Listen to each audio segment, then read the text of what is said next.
We were in a madrasa in Nottingham, in Flintham, in Newark.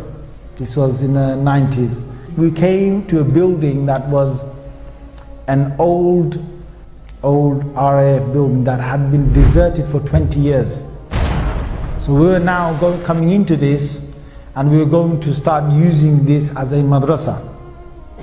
Now when we came there, one of our teachers, he said to us, he said, because we started off living in one corner, and we're going to slowly start using the rooms till the other side of one side. Now this place had 120 rooms, yeah, and it had about 3 different halls, massive. We had an east wing, a west wing, a middle sort of part, and we were in the east wing, and we were just staying just in a few rooms. We were talking about literally about 7 or 8 rooms. And teachers said, they said, don't go to the west side, to the west side of the building. I'm telling you, you know, as young people, you dare yourselves, right?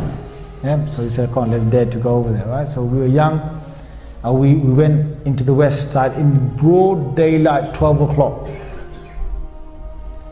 I'm telling you, it was spooky at 12 o'clock. Forget 12 in the night. We're walking, and we were holding our arms, and we were walking together, about a good 7 or 8 of us. As we're walking, we can hear doors banging, bang, bang, creaking, things opening. You know, we just run. We were saying, you know, our kalimas loudly, shahadas loudly, what about that loudly, Allahu la ilaha illa huwa al-hayyul qayyum. We're basically running, yeah. Now you can imagine this place was really spooked up, and the teachers warned us, you know, don't go over there. Now what happened is, one of these, there's this young kid. I'm not going to give you his name. He's probably grown up now. He's probably got kids now, all right? So I don't want to embarrass him when somebody might confront him. But he was from up north. He was a kid, about 13 years old, I'd say, from Bangladesh. He didn't know a word of English. Forget anything else, right? He just knew Bengali. And he was the most quietest kid you can imagine. Just quiet, just sticks to himself, and that's it. And he's trying to become a hafiz of the Quran, and he only has done 1 juz.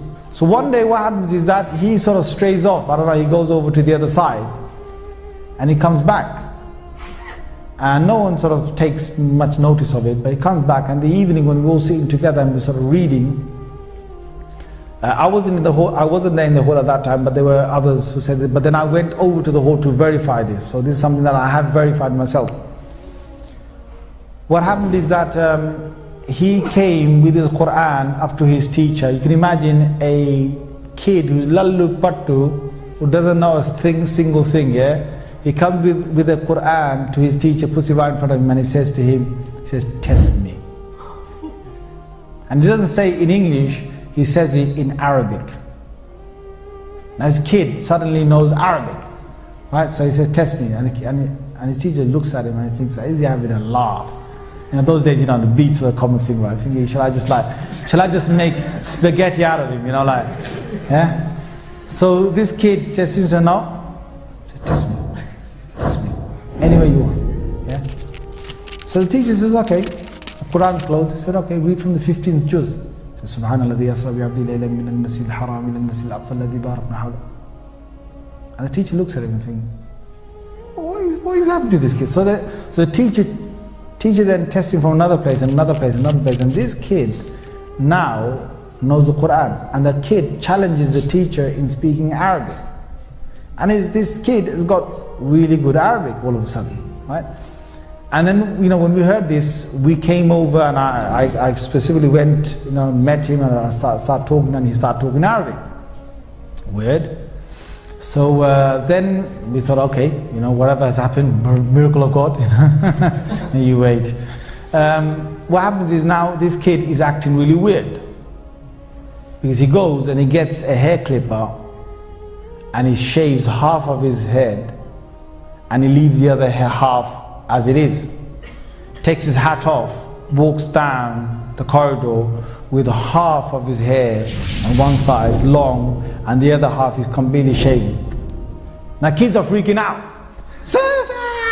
Jinn, jinn, jinn, jinn. Right?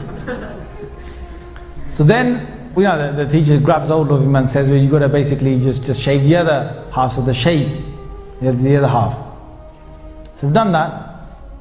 Now, and he's acting all weird. He's doing things that sort of abnormal. So he then goes to bed, and okay, he's gone to bed.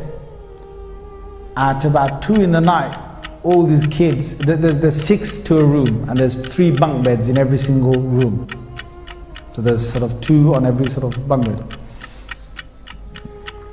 2 in the night, 5 of them from that room, from his room, come running down the corridor, yeah, banging on the principal's door, yeah. So the principal gets up, so what's the matter? And the principal comes in, and there's only one kid sleeping. It's that one kid, the one that shaved his head, right? The one that knows Arabic all of a sudden now. Yeah, he said, what's wrong? He said, nothing. So they go back. He said, go back.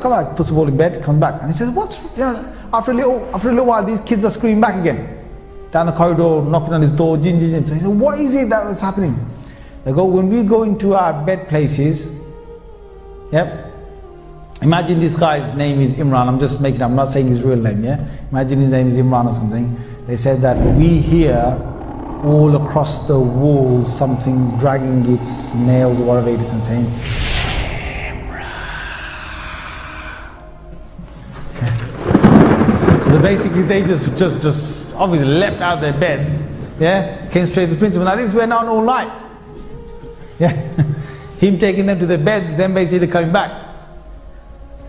So then the morning came, and the main sort of teacher, Muhammad Fadl Rahim Sahib, he called him over, and I was there serving breakfast.